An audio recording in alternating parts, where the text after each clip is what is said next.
చాలా మందిరాల్లో కూడా నేను చూస్తూ ఉంటాను. నాకు బాధ అనిపించేటువంటి విషయం చాలా మందిరాల్లో కూడా నేను చూస్తూ ఉంటాను. గొప్ప గొప్ప రాజకీయ నాయకులు వచ్చేసి అక్కడ చాలా గొప్పగా మాట్లాడేస్తూ ఉంటారు, చాలా ఉన్నతంగా మాట్లాడేస్తూ ఉంటారు.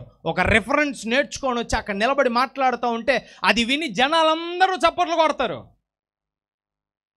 అదేదో గొప్ప, మా మందిరానికి గొప్ప రాజకీయ నాయకుడు వచ్చాడు, ఒక సీఎం వచ్చాడు, ఎంపీ వచ్చాడు, ఎమ్మెల్యే వచ్చాడు. ఎవడికి గొప్ప? దేవుని కంటే గొప్ప?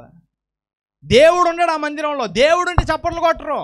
వాక్యం కనుక సూటిగా మాట్లాడితే చప్పట్లు కొట్టరు. ఒక రాజకీయ నాయకుడో ఒక సెలబ్రిటీయో వచ్చి మీ అందరికీ హల్లెలూయా అంటాడు. వాడికి ప్రైజ్ లాడ్ అని చెప్పాలని కూడా తెలియదు, వాడికి చప్పట్లు కొడతారు. అండి, క్రైస్తవులకి సిగ్గు ఉండాలండి. ఎందుకని నీ యొక్క మార్గం అనేది పరలోక రాజ్యం నుంచి తప్పిపోతుందంటే ఇందుకే. You are not focusing on God. దేవుని మాటల మీద ఫోకస్ ఉండదు. ఈ మాటలు మాట్లాడుతూ ఉంటే చాలామంది కాలిపోతుంటుంది ఇక్కడ. ఎందుకని? ఏది ఎట్టనా చెప్పేది, మరి ఇంకట చెప్పాలండి. పరలోక రాజ్యానికి వెళ్ళే మార్గం ఇరుకు. అర్థమైంది? పరలోక రాజ్యానికి వెళ్ళే మార్గం ఇరుకు. బైబిల్ గ్రంథంలో ఒక మాట ఉంటుంది, ఒకసారి చూడండి. బైబిల్ గ్రంథంలో ఒక మాట ఉంటుంది.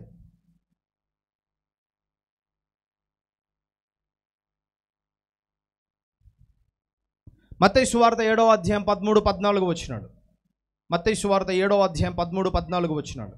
ఇరుకు ద్వారమున ప్రవేశించుడి, నాశనమునకు పోవు ద్వారము వెడల్పును, ఆ దారి విశాలమునై ఉన్నది, దాని ద్వారా ప్రవేశించువాడు అనేకులు. జీవమునకు పోవు ద్వారము ఇరుకును, ఆ దారి సంకుచితమునై ఉన్నది, దాని కొనుగొనువాడు కొందరే. ఇరుకైనదండి మార్గం. ఇరుకైనటువంటి మార్గం ఎంతమంది ప్రవేశిస్తున్నారు ఇక్కడ? ఇరుకైన మార్గంలో ప్రవేశించేటువంటి వారు ఎంతమంది? నన్ను అడిగితే విశ్వాసులే కాదు, చాలామంది సేవకులు కూడా లేరు తెలుసా. చాలామంది సేవకులు లేరు, విశ్వాసులు మాత్రమే కాదు, సేవకులు కూడా లేరండి. గొర్రెలే కాదు సముద్రంలోకి వెళ్ళి దూకేది, దాని కాపరు కూడా వెళ్తున్నాడు. ప్రేమైనటువంటి వారు ఎంతమంది నా మాటలను అంగీకరిస్తారో అంగీకరించారో నాకు సంబంధం లేదు. ఎంతమంది నన్ను పొగుడుతారో నన్ను తిడతారో నాకు సంబంధం లేదు. ఎంతమంది నా గురించి ఏమనుకుంటారో సంబంధం లేదు. But these things are said from the Bible. వాక్యం అనేది తెలియజేస్తూ ఉంది. నేను మాట్లాడినటువంటి మాటలు బిబిలికల్ సంబంధము కానివేదన ఉంటే నాతో చెప్పండి. నేను అందరి ముందు క్షమాపణ చెప్పుకోవడానికి ఎటువంటి సిగ్గుపడను. ప్రేమైనటువంటి వర్లారా, ఈరోజు నువ్వు పరిగెత్తు ఇటువంటి మార్గాల నుంచి, విశాలమైనటువంటి మార్గాన్ని చూపించే మందిరాల నుంచి పారిపోండి. Run from those things. Run from those things. ఈరోజు ప్రేమైనటువంటి వర్లారా, నేను కొన్ని సభలో కొన్ని వీడియోస్ నేను చూస్తూ ఉంటాను. నా దగ్గర ఉన్నటువంటి పిల్లలు కూడా అప్పుడప్పుడు స్టేటస్ పెడతా ఉంటారు. ఒక వీడియో పెట్టి, ఒక మ్యూజికల్ వీడియోని పెట్టి ఒక మాట రాస్తారనమాట. ఏమంటారంటే, పరలోకం అనేది దిగి వచ్చినట్టు ఆరాధన జరుగుతుంది అని రాశారు. పరలోక రాజ్యం అనేది దిగి వచ్చినట్టు ఆరాధన జరుగుతుంది అని రాశారు. నాకు ఆ వీడియో చూసినప్పుడు అనిపించింది, ఆ వీడియో కింద స్క్రోల్ చేస్తే ఆ మీటింగ్లోకి వచ్చిన వాళ్ళు కొన్ని పర్సనల్ వీడియోస్ పెట్టారనమాట. సెల్ఫీ వీడియోస్ పెట్టారు. ఏం చేస్తున్నారు తెలుసా? ఆ ఆరాధన చేస్తున్న దైవజనుడు పరలోక రాజ్యానికి వెళ్తాడేమో. ఆ ఆరాధన చేస్తున్నటువంటి గ్రూపు దేవుని హృదయపూర్వకంగా బహుశా వాళ్ళు ఆరాధిస్తే వారు పరలోక రాజ్యానికి వెళ్తారేమో. కానీ ఆడికొచ్చిన గుంపులు జనాల్లో 99 మంది పోరు. ఎందుకు చెప్పనా?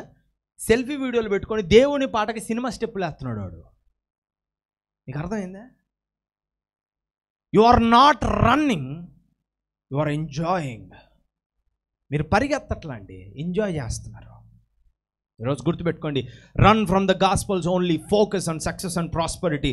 Run from those who use the name of Jesus only for personal gain. Run from those who are picking your pockets in the name of Jesus. Run from the gospel that only focus on self improvement. Run from gospel that say how can I 3 and 4 steps to a better person. Run from the churches where men and not Christ were glorified. Run from churches where there is no Bible. Run from the churches where there is no cross in the theology. Run from the churches where there is no soul searching. Run from those all things. Don't sit over there. Run from them. Run from Run from the churches where there is no mention of God, mention of blood of Jesus. Run from there where the worship leads you cold. ఇటువంటి places నుంచి పరిగెత్తండి. Run from the pulpits. ఆ యొక్క బలిపీఠంలో నుంచి ఆ ఎదురుగా కూర్చోకండి. ప్రియమైనటువంటి వారలారా, ఈరోజు గుర్తుపెట్టుకోండి, ఏ ఒక్క మందిరంలోనైతే ఆరాధన అనేది జీవము లేనిదిగా ఉంటుందో అక్కడి నుంచి పారిపోండి. ఏ ఒక్క మందిరములో అయితే దేవుని వాక్యము కాకుండా, ఏ దైవజనుడి నోటైతే దేవుని మాట కాకుండా సెల్ఫ్, నేను గొప్ప, నేను అది చేశాను, నేను ఇది చేశాను, నేను అది సాధించాను, ఇది సాధించాను, నేనంత గొప్పగా చేశాను. ఒక వీడియో చూస్తే ఎవరో ఒక దైవజనులు మాట్లాడుతున్నారు, మేము పెళ్ళైన కొత్తలో అయితే ఆఖరికి హనీమూన్కి కూడా పోకుండా మేము దేవుని సేవ చేసాము. దేవుడు ఏమైనా చెప్పాడా అని పోద్దని? అవునండి, దేవుడు ఏమైనా చెప్పాడా? అరే సుఖంగా నువ్వు బ్రతకద్దురా అని దేవుడు చెప్పాడా? ఆనందంగా నువ్వు బ్రతకద్దురా అని దేవుడు చెప్పాడా? వాళ్ళు చూడండి ఏం చేస్తున్నారు, మేమేదో మా దాపుకొని దేవుడిని చేసాం. ఇంకొంతమంది మాట్లాడతారు, ఏమంటారు తెలుసా, ఒక గొప్ప ఉద్యోగం ఉండేది నాకు, అంత గొప్ప ఉద్యోగాన్ని వదులుకొని దేవుని సేవకు వచ్చాను. నాకు అర్థం కాని ప్రశ్న, రెండిట్లో ఏది గొప్పది? కొంచెం ఆలస్యం వద్ద దయచేసి ఎవరేమనుకోకండి. రెండిట్లో ఏది గొప్పది? ₹1,00,00,000 ఉద్యోగం వదిలేయడం గొప్పదా? దేవుని యొక్క స్వార్థ చేయడం గొప్పదా? అది విని ఏం చేస్తారు, అబ్బా ఎంత గొప్ప, అవునా? సెల్ఫ్ ఇంప్రూవ్మెంట్, దాన్ని చూసి మోసపోవద్దండి. సెల్ఫ్ సీకింగ్ గ్లోరీ ఏం చేస్తున్నారు? చాలా మందిరాల్లో ఏం జరుగుతుందో తెలుసా, గ్లోరీని సీక్ చేస్తారు. మనిషి దేవుని చూసి రావాలనుకోట్లా, నన్ను చూసి రావాలా, నా వాక్యం చూసి రావాలా, నా పాటలు చూసి రావాలా, నేను అరిసే గోల చూసి రావాలా.